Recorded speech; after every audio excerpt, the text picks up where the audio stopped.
to us. Anyway, we can move to the person Chennai దగ్గరికి వెళ్దాం. మహబూబ్ నగర్ నుంచి ఏదైతే ఉన్నదో మహబూబ్ నగర్ సంబంధించిన చెన్నై మీరు చెప్పండి ప్రస్తుతం ఏదైతే ఉన్నదో ఎస్సీ వర్గీకరణలో సుప్రీంకోర్టు తీర్పు కట్టుబడి ఉంటామన్న రేవంత్ రెడ్డి సర్కార్ ఎంతవరకు తన మాటను నిలబెట్టుకోవాల్సి ఉంటుంది, ఎలా దీన్ని నిలబెట్టి దీన్ని నెరవేరుస్తారని మీరు భావిస్తున్నారు? Good morning sir. రాష్ట్రంలో ఎస్సీ వర్గీకరణ అమలుకు ఉభయ సభలు పచ్చ జెండా ఊపాయని చెప్పుకోవచ్చు. సుప్రీంకోర్టు అనంతరం ఎస్సీ వర్గీకరణపై రాష్ట్ర ప్రభుత్వం నియమించినటువంటి జస్టిస్ సమీన్ అఖ్తర్ ఏకసభ కమిషన్ 4 సిఫారసులు చేసిందని చెప్పుకోవచ్చు. వాటిలో భాగంగానే రాష్ట్రంలోని మొత్తం 59 ఎస్సీ కులాలను 3 గ్రూపులుగా వర్గీకరించడం, ఉద్యోగాల భర్తీ విధానం, రోస్టర్ పాయింట్ల విభజన ప్రతిపాదనలకు కూడా ఆమోదం తెలిపింది సర్కారు. అయితే క్రిమినల్ లేయర్ సిఫారసును తిరస్కరించిందని చెప్పుకోవచ్చు. మంత్రి మండలి ఆమోదం తర్వాతనే నివేదికను మంగళవారం శాసన మండలిలో ప్రవేశపెట్టింది. అయితే 2 చోట్ల కూడా నివేదికకు ఆమోదం వచ్చిందని చెప్పుకోవచ్చు.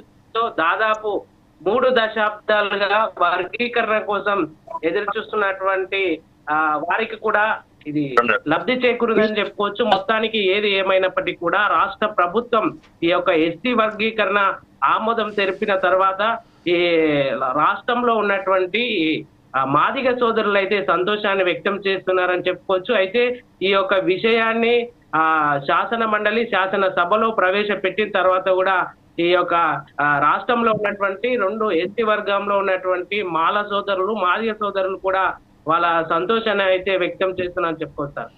ఇదే విషయంపై ఇంకొక విషయం ఏంటంటే రేపు జరగబోయే 1,00,000 డప్పులు 1000 గొంతులు అనేదైతే మందకృష్ణ మాదిగ ఎవరైతే పిలుపునిచ్చారో దాని మేరకు ప్రభుత్వం మాత్రం అనుమతించలేదు. కాకపోతే తన కఠోరంగా దీనికి సంబంధించిన ఎట్టి పరిస్థితులలో కూడా మేము నిర్వహిస్తాము సభ అని చెప్తున్నారు. ఈ నేపథ్యంలో అక్కడ ఏదైతే ఉన్నదో వర్గీకరణకు సంబంధించింది ఈ విషయంపై మీ దగ్గర ఉన్న సమాచారం ఏంటి? అయితే ఫిబ్రవరి 7వ తారీఖున జరగబోయేటటువంటి హైదరాబాద్ లో జరగబోతే 1,00,000 డప్పులు 1000 గొంతులు ఈ యొక్క సభకు సంబంధించి మందకృష్ణ మాదిగా అయితే తమ కులం యొక్క డప్పును ప్రతి ఒక్కరు కూడా డప్పును మరిచిపోతున్నారు. రాష్ట్రంలో కులానికి సంబంధించిన వృత్తి కాబట్టి ఆ యొక్క వృత్తిని మర్చిపోతున్నాడు. రానున్న తరాలకు వాళ్ళకు తెలియజేయాలి కాబట్టి ఖచ్చితంగా ఈ యొక్క సభను నిర్వహించబోతున్నామని చెప్పినప్పటికీ కూడా రాష్ట్ర ప్రభుత్వం దీనికి నిరాకరించినప్పటికీ కూడా ఖచ్చితంగా దీని ద్వారా అది హైకోర్టు గారు సుప్రీంకోర్టులో ఖచ్చితంగా దీనికి పర్మిషన్ తెచ్చుకొని ఎట్టి పరిస్థితుల్లో కూడా రాష్ట్రంలో 1,00,000 గొంతులు 1000 డప్పులు అనేటువంటి కార్యక్రమాన్ని ఖచ్చితంగా నిర్వహిస్తాము. అయితే కేవలం ఈ యొక్క కార్యక్రమం తమ వృత్తికి సంబంధించింది. ఈ వృత్తి ద్వారా ప్రతి ఒక్కరు కూడా రానున్న తరాలకు ఖచ్చితంగా ఈ యొక్క విషయాన్ని మనం తెలియజేయాలి కాబట్టి ఈ యొక్క కార్యక్రమాన్ని అయితే ఖచ్చితంగా నిర్వహించాలనే నెపంతో అయితే ఖచ్చితంగా మందకృష్ణ మాదిగ గారు ఉన్నారని చెప్పుకోవచ్చు. ఏది ఏమైనప్పటికీ కూడా గత కొన్ని రోజుల నుండి రాష్ట్రంలో ఈ యొక్క విషయం అయితే సంచలనంగా మారిందని చెప్పుకోవచ్చు. ఒకవైపు మందకృష్ణ మాదిగ గారు అనేక సార్లు బీజేపీతో ఉండి బీజేపీ వెనకాల ఉన్నాడనేటువంటి నెపంతోనే ఈ యొక్క కాంగ్రెస్ ప్రభుత్వం కూడా ఇటువంటి విషయాలపైన వెనక్కి తగ్గుతుందని చెప్పుకోవచ్చు సార్. ఇప్పుడు ప్రస్తుతం ఏదైతే ఉన్నదో మందకృష్ణ మాదిగకు పూర్తిగా బీజేపీ మద్దతు పలుస్తుంది. దానికి సంబంధించిన మనం చూసాము గతంలో ఆయన పేరు ప్రస్తావించకపోగా కూడా ఆయనకు పద్మ అవార్డు కూడా ఇవ్వడం జరిగింది.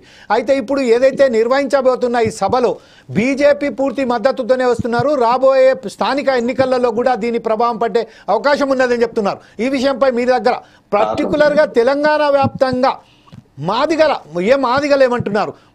మాదిగలు డిఫరెంట్గా అయిపోయారు. మాలలు దీన్ని వ్యతిరేకిస్తున్నారు. మాదిగలలో కూడా చాలామంది దీన్ని వ్యతిరేకిస్తున్నారు. సభ పెట్టడం సభబే, కానీ ఈ పరిస్థితుల్లో మాత్రం సభ పెట్టడం ఒక పద్ధతి కాదు అని చెప్తున్నారు. ఈ విషయంపై మీ దగ్గర ఉన్న సమాచారం ఏంటి యావత్తు తెలంగాణలో? ఓకే, మొత్తానికి చూసినట్టయితే రాష్ట్ర ప్రభుత్వాన్ని అనుమతి కోరిన తర్వాత ఈ యొక్క గత 2 రోజుల క్రితం వీళ్ళు చేసినటువంటి కార్యక్రమం పైన ముఖ్యమంత్రి చేసినటువంటి వ్యాఖ్యల పైన రాష్ట్ర వ్యాప్తంగా అన్ని జిల్లా కేంద్రంలో ఉన్నటువంటి మాల సోదరులు ఈ యొక్క విషయం పైన ఒకవైపు సంతోషంతో ఉన్న మాదిగ సోదరులు మాత్రం రాష్ట్ర ప్రభుత్వం పైన ఖచ్చితంగా ఒక దేశంతో ఉన్నట్టుగా ప్రతి ఒక్క సంఘంతో ఈ యొక్క మాట వినబడుతుందని చెప్పుకోవచ్చు. కానీ ఇప్పటికీ కూడా ఈ యొక్క సభ గురించి ప్రతి గ్రామం లోపల ప్రతి పల్లెకు వాళ్ళు తిరిగి కూడా ఈ యొక్క పోస్టర్ ఆవిష్కరణతో ఖచ్చితంగా ఈ యొక్క కార్యక్రమాన్ని అయితే చేపడతామని చెప్తున్నారు. ఏదేమైనప్పటికీ కూడా ఒకవైపు బీజేపీ వైపు ఉంటూ ఈయన ఇటువంటి మందకృష్ణ మాదిగ గారు ఇటువంటి కార్యక్రమాలు చేపడుతున్నారు అనే యొక్క విషయాన్ని రాష్ట్ర ప్రభుత్వం గమనించడం వల్ల ఈ యొక్క సభకు నిరాకరించిందని చెప్పుకోవచ్చు.